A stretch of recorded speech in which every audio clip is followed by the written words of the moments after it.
falando sobre as decisões de Moraes sobre Jair Bolsonaro e todo o núcleo 1. Você comentou em seu Instagram que essas decisões de Moraes abrem precedente perigoso para 2026. Que precedentes seriam esses? Olha, eu vejo que são inúmeros os precedentes, né? Inúmeros os precedentes. Eu costumo dizer que nós temos que analisar o que acontece hoje, tendo como base as decisões tomadas, sobretudo por Moraes, no passado, e não num passado tão distante. A gente vem aí acompanhando tudo o que está acontecendo no Brasil, né? E esses avanços do judiciário, eles tiveram praticamente início lá quando da proibição de Moraes em relação ao próprio nome de Ramagem para assumir a diretoria da Polícia Federal, quando ainda da administração Bolsonaro. Eu vejo que se ali naquele momento essa decisão tivesse sido contestada, tivesse sido barrada, não haveria tido tantos avanços como vem acontecendo. E esses avanços, eles vêm tomando uma proporção, aumentando a cada dia, e ninguém faz absolutamente nada. Então, eu acho que são várias ações em conjunto. É claro que nós não temos uma solução mágica para todo esse problema, porque a gente vê que, na verdade, quem deveria exercer a tua função e fazer cumprir o que determina a lei, os ritos da Constituição, inclusive os ritos do Parlamento, na pessoa de Hugo Mota, presidente da Câmara, e Davi Alcolumbre, presidente do Senado, a gente vem de forma muito clara assistindo o envolvimento direto desses dois personagens em toda essa trama, porque é disso que se trata. Eu costumo dizer que muitos colegas jornalistas, principalmente jornalistas militantes, não dão o devido nome aos fatos, não dizem exatamente o que está acontecendo por medo de retaliação.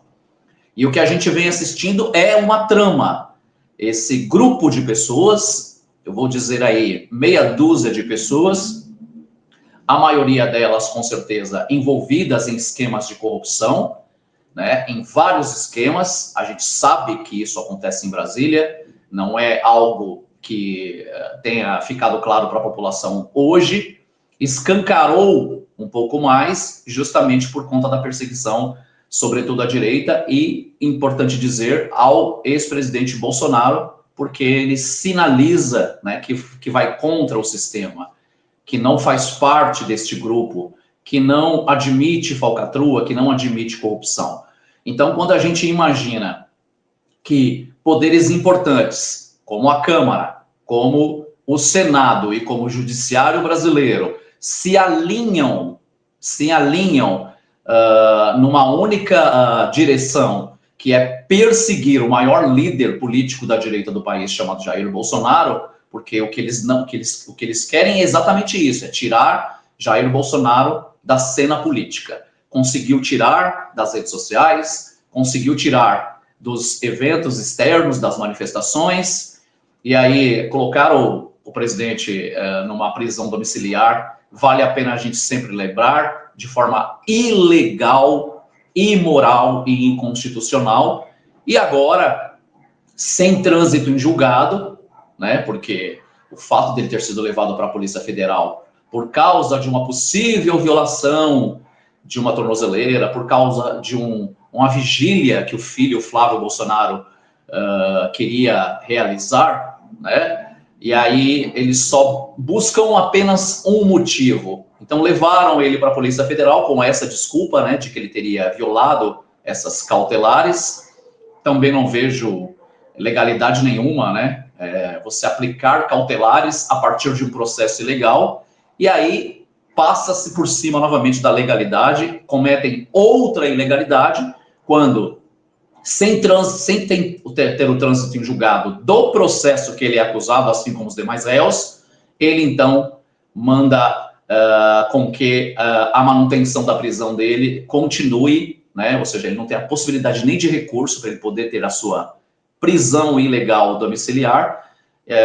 Ele então pede para que ele passe a cumprir já a prisão de um outro processo, que não tem absolutamente nada a ver com isso, né, que não tem finalização, que não tem trânsito em julgado, para que ele continue preso na Polícia Federal. Ou seja, foi todo um caminho muito bem articulado, muito bem montado, e se nós não enxergarmos na força da população brasileira, na força do povo nas ruas, assim como aconteceu no Nepal, assim como aconteceu no México, assim como aconteceu em outros grandes países, e aqui eu não estou falando de quebradeira, não estou falando de violência, eu estou falando de manifestação popular.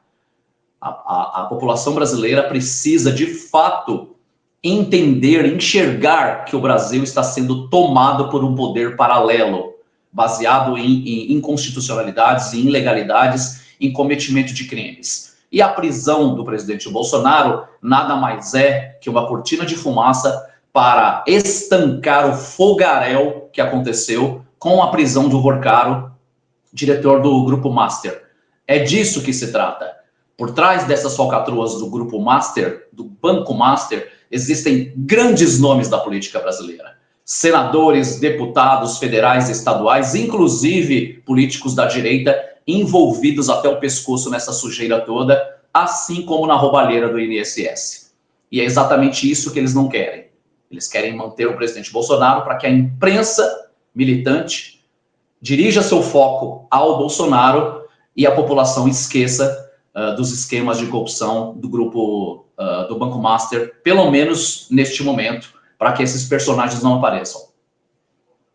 Inclusive, né, Marcos, ressuscitaram ontem a CPI do Banco Master, foi até protocolado pelo senador Eduardo Girão, conversaria sobre isso com ele hoje, ressuscitado porque em abril também houve uma tentativa pelo senador Isalcio Lucas e não foi para frente, mesmo com assinaturas suficientes, por pressões internas. Você mencionou aí que políticos de todos os espectros estão envolvidos nesse escândalo, até mesmo os da direita. Então, lá na frente, no começo do ano, em abril, essa CPI do Banco Master não foi para frente por causa de pressão interna. E agora estão tentando novamente, vamos ver em que pé vai dar isso, né? Pois o que a gente vem assistindo é exatamente isso. Esses personagens, esses grandes nomes da política, né, eles estão de fato alinhados, eles estão de mãos dadas, né? Todas as vezes que eu sou convidado para uma entrevista ou em bate-papos em roda de amigos, eu costumo dizer o seguinte, que o sistema, né, opera no Brasil há décadas. Mas, se nós puxarmos na memória aí 10, 20, 25 anos atrás, o brasileiro, melhor dizendo, enxergava o Brasil de forma muito desesperançosa.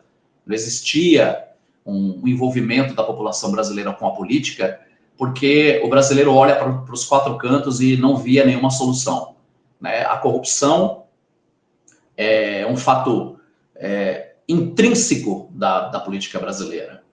E passaram a normalizar as coisas erradas. Passaram a achar que ser corrupto é legal, ser honesto é careta.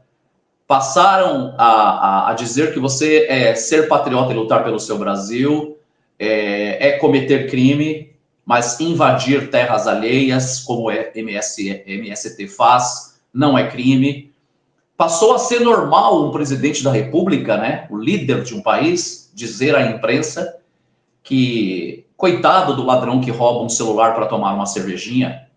Passou a ser normal, né, um presidente dizer que traficantes são vítimas dos usuários. E quando do aparecer de Bolsonaro, que desperta essa força na população brasileira, a população se agarra nele e diz, é esse cara que eu vou seguir. E aqui, eu não estou fazendo defesa desse ou daquele político.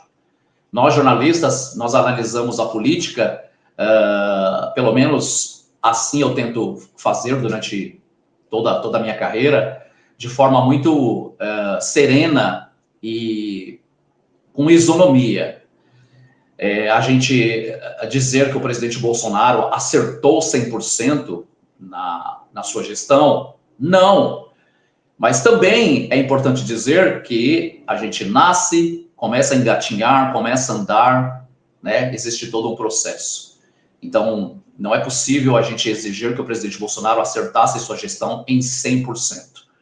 E de que forma eu vejo isso? Eu vejo que ele acertou muito mais do que errou.